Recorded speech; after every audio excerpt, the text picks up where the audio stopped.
బంగ్లాదేశ్కి surgery అవసరం, ఇక మెడిసిన్స్తో నయమయ్యేటువంటి పరిస్థితి లేదు అని చెప్పి అస్సోం ముఖ్యమంత్రి హిమంత బిశ్వ శర్మ చాలా ఘాటైనటువంటి వ్యాఖ్యలు చేశారు. ఎందుకంటే శాంతి ఓపికకు కూడా ఒక హద్దు ఉంటుంది. ఆ లిమిట్స్ అన్నీ కూడా బంగ్లాదేశ్ దాటేసింది. ఎందుకంటే మొహమ్మద్ యూనస్ వచ్చిన తర్వాత అక్కడ పరిస్థితులు రోజు రోజుకి దిగజారుతున్నాయి. అది చాలా స్పష్టంగా మనకు అర్థమవుతోంది. యాంటీ ఇండియా నెరేటివ్ అనేది చాలా బలంగా అక్కడ వినిపిస్తోంది.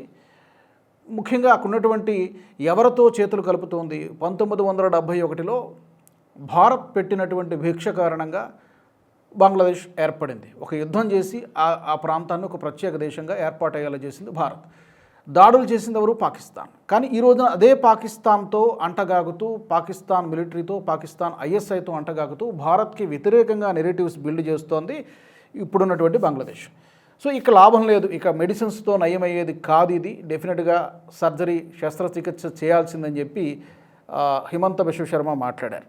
దౌత్యానికి కూడా సమయం దాటిపోయింది. ఎందుకంటే చర్చలు చేసి ఏదో రిజాల్వ్ చేసుకుందామన్నటువంటి పరిస్థితి కూడా లేదు. అలాంటి నేతలు కూడా అక్కడ లేరు. ఎందుకంటే మొహమ్మద్ యూనస్ అమెరికా ఏజెంట్ లాగా పనిచేస్తున్నాడు. వాళ్ళు తీసుకొచ్చి అతను అక్కడ కూర్చోబెట్టారు. దానికి ఒక పర్పస్ ఉంది. డెఫినెట్గా అతను అమెరికా ఎజెండాతోనే పనిచేస్తాడు, డీప్ స్టేట్ ఎజెండాతోనే పనిచేస్తాడు.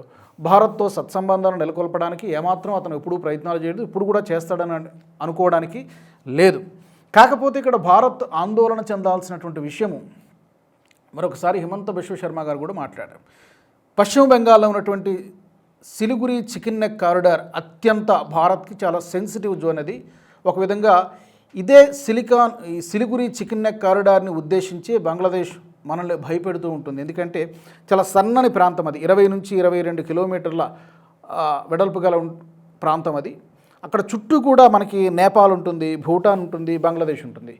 సో చాలా సన్నని ప్రాంతం కాబట్టి అది కనుక కట్ చేయగలిగితే డెఫినెట్గా భారత్కి చాలా పెద్ద ఇబ్బంది ఎదురవుతుంది. అంటే ఈశాన్య రాష్ట్రాలు అంటారు, సెవెన్ సిస్టర్స్ స్టేట్స్ అంటారు. ఈ 7 రాష్ట్రాలతో భారత్కి సంబంధాలు తెగిపోతాయి. అది మేము అనుకుంటే కనుక జరిగిపోతుందని చెప్పి బంగ్లాదేశ్ గొప్పలు చెప్పుకుంటూ ఉంటుంది. గతంలో మొహమ్మద్ యూనస్ చైనాకు వెళ్ళినప్పుడు కూడా ఇదే హామీని ఇచ్చాడు. మీరు మాకు కావాల్సింది చేయగలిగితే డెఫినెట్గా మేము భారత్ను ముక్కలు చేయడానికి మా ప్రయత్నాలు మేము చేస్తామని చెప్పి మొహమ్మద్ యూనస్ చైనాకు చాలా గొప్పలు చెప్పాడు.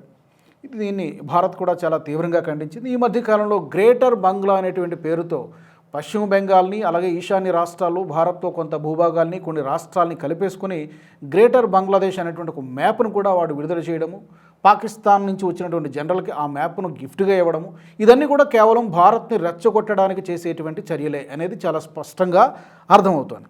సో ఇప్పుడు గతంలో మనకు గుర్తుండే ఉంటుంది, డోక్లాం జంక్షన్లో చైనా ఇన్ఫ్రాస్ట్రక్చర్ని డెవలప్ చేయడాన్ని, చైనా రోడ్డు నిర్మాణ పనులను చేపట్టడానికి కూడా భారత్ చాలా తీవ్రంగా వ్యతిరేకించింది. అప్పుడు చాలా ఘర్షణ కూడా జరిగింది. మన సైనికులు కూడా కొంతమంది చనిపోయారు, మనకంటే ఎక్కువ చైనా సైనికులు చనిపోయారు. చాలా గట్టిగా బుద్ధి చెప్పారు. డోక్లాం సంఘర్షణ తర్వాత అంత పెద్ద స్థాయిలో చైనాకి మనకి సంఘర్షణ జరగలేదు, కానీ చాలా తీవ్రంగా భారత్ అప్పుడు చైనాను వ్యతిరేకించింది. సో చైనాకి ఆ ప్రాంతంపై కన్నుంది, బంగ్లాదేశ్కి ఆ ప్రాంతంపై కన్నుంది.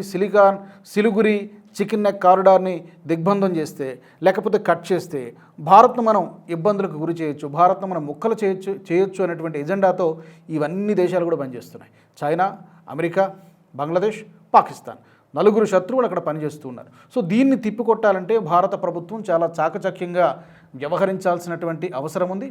ఇప్పటికే శృతి మించిపోయింది. అక్కడ మన హిందూ సోదరులపై జరుగుతున్నటువంటి దాడులు కూడా రోజు రోజుకి ఎక్కువైపోతున్నాయి, మహిళలపై దాడులు పెరిగిపోతున్నాయి. ఇది ఇట్స్ హై టైం. సర్జరీ జరగాల్సిందే. అది మిలిటరీ యాక్షన్ తీసుకుంటారా మోదీ గారు, లేదా మన సైన్యం, లేకపోతే అక్కడే మిలిటరీ రూలింగ్ వచ్చేలాగా ఏమైనా చేస్తారా? బంగ్లాదేశ్లోనే ఈ మధ్యనే వకారు జమాన్, బంగ్లాదేశ్ ఆర్మీ చీఫ్, మన ఆర్మీ చీఫ్ ఉపేంద్ర ద్వివేది గారితో మాట్లాడడం కూడా జరిగింది. అయితే ఏం మాట్లాడారనేది కొంచెం గోప్యంగానే ఉంచారు. బట్ సంభాషణ అయితే జరిగింది, చర్చలు అయితే జరిగాయి. వకారు జమాన్ ప్రో ఇండియా, షేక్ హసీనాకి అత్యంత ఆప్తుడని కూడా చెప్తుంటారు. ప్రస్తుతం షేక్ హసీనా భారత్లో ఉంది. బట్ ఏం జరుగుతుంది అనేది మాత్రం చాలా ఆసక్తికరంగా పరిస్థితి కనిపిస్తోంది. మిలిటరీ యాక్షన్ ఏమైనా ఉండబోతుందా, లేకపోతే దౌత్యపరంగా ఏమైనా రిజాల్వ్ చేసేటువంటి ప్రయత్నం చేస్తారా, లేకపోతే బంగ్లాదేశ్లో ఇక్కడ ఉంటూనే మన ఏమైనా ఆపరేట్ చేస్తుందా, అక్కడనే మిలిటరీ రూలింగ్ వచ్చేటట్టు, ఆర్మీ రూలింగ్ వచ్చేటట్టు ఏమైనా జరుగుతుందా అనేది చూడాల్సినటువంటి విషయం. మొత్తానికైతే ఒక సగటు భారతీయుడి మదిలో ఉన్నటువంటి ఆలోచన హిమంత బిశ్వ శర్మ మాటల్లో మనకి ఈరోజు వ్యక్తమైంది. మరి ఈ అంశానికి సంబంధించి మీ అభిప్రాయాలు కూడా కామెంట్ సెక్షన్లో తెలియచేయండి.